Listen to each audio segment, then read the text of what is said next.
Hello friends, welcome to our channel. All time real fact న్యూస్కి స్వాగతం. ఇప్పుడే అందిన తాజా వార్త. వారం రోజుల్లోనే రైతు భరోసా జమ ఈ లిస్టులో వారికి మాత్రమే. వీడికి సంబంధించిన పూర్తి సమాచారం కోసం మన ఛానల్ ఇప్పుడు లైక్ కొట్టండి. వీడియో కూడా స్కిప్ చేయకుండా ఎన్ని వరకు చూడండి. ఫస్ట్ టైం మన ఛానల్ చూసినట్లయితే సబ్స్క్రైబ్ చేసుకోండి. పక్కనే బెల్ అనే గంట కనిపిస్తుంది.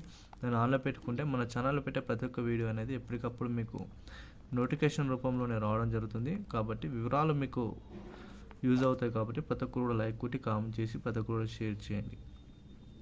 వివరాలకు ఇక్కడ వెళ్ళిపోయినట్లయితే తెలంగాణ రాష్ట్ర ప్రభుత్వం రైతన్నలకు సంబంధించిన రైతు భరోసాకు డబ్బులు అనేటివి ఎట్టకేలకు చివరి దశకు రానే వచ్చింది. వీటికి సంబంధించిన రైతు భరోసా సంబంధించి ఎకరాకు 6,000 రూపాయల చొప్పున రాష్ట్ర ప్రభుత్వం ఇస్తున్న విషయం మనకు తెలిసిందే. ఈ యాసంగి పంటకు సంబంధించిన డబ్బులు అనేటివి మరో వారం రోజుల్లోనే ఈ డబ్బులు జమ చేస్తామని మంత్రి వ్యవసాయ శాఖ తుమ్మల నాగేశ్వరరావు గారు, అదేవిధంగా ఇతర మంత్రులు కూడా స్పష్టంగా తెలియజేయడం జరిగింది. యాసంగికి సంబంధించిన 6,000 రూపాయలు అనేటి అర్హులకు సంబంధించిన ఖాతాలో జమ చేయడానికి కూడా రాష్ట్ర ప్రభుత్వం అయితే 9,000 కోట్ల రూపాయలు అనేటివి బడ్జెట్ను విడుదల చేసే అవకాశాలు అయితే కనిపిస్తున్నాయి. ఈ నెలలో దాదాపు 4,500 కోట్ల బడ్జెట్ అనేది ఈ నెలలో రైతు భరోసా కింద విడుదల చేస్తారు. వచ్చే నెలలో మరొక 4,500 కోట్ల బడ్జెట్ అనేది వచ్చే నెలలో కూడా విడుదల చేసే అవకాశాలు అయితే కనిపిస్తున్నాయి. విడతల వారీగా ఈ డబ్బులు అనేటివి అర్హుల ఖాతాలో జమ చేసేందుకు కూడా రాష్ట్ర సర్కారు కీలక నిర్ణయం అయితే తీసుకోవడం జరిగింది.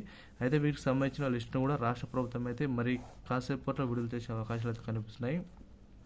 అయితే ఈ లిస్టులో ఎవరెవరు ఉంటారంటే దాదాపు ఎవరైతే వ్యవసాయం సంబంధించి వ్యవసాయ యోగ్యమైన భూమి కలిగి ఉన్నారో వారు వ్యవసాయం చేస్తున్న వారికి మాత్రము, అదేవిధంగా వారు కంపల్సరీగా ఎవరైతే గవర్నమెంట్ ఎంప్లాయీస్ ఉన్నారో వారికి మాత్రం ఈ డబ్బులు అనేటివి రావు. అదేవిధంగా వీటికి సంబంధించిన వారి యొక్క రేషన్ కార్డు కలిగి ఉండాలి.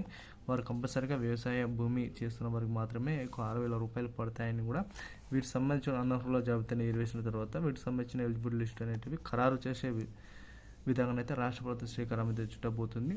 మరో వారం రోజుల్లోనే వీటిపై కీలక నిర్ణయం తీసుకునే అవకాశాలు అయితే కనిపిస్తున్నాయి. అదేవిధంగా ఈ యొక్క పిఎం కిసాన్కి సంబంధించి కూడా మనం డబ్బులు ఆల్రెడీ చూసుకునే ఉంటాము. రేపటి నుండి అంటే మార్చి 13వ తారీఖు నుండి ఎల్లుండి నుండి ఒక డబ్బులు అనేటివి అర్హుల ఖాతాలో జమ అయ్యే అవకాశాలు కూడా కనిపిస్తున్న సమాచారం. వీడియో నచ్చినట్లయితే లైక్ చేసి కామెంట్ చేసి అందరూ కూడా షేర్ చేయండి.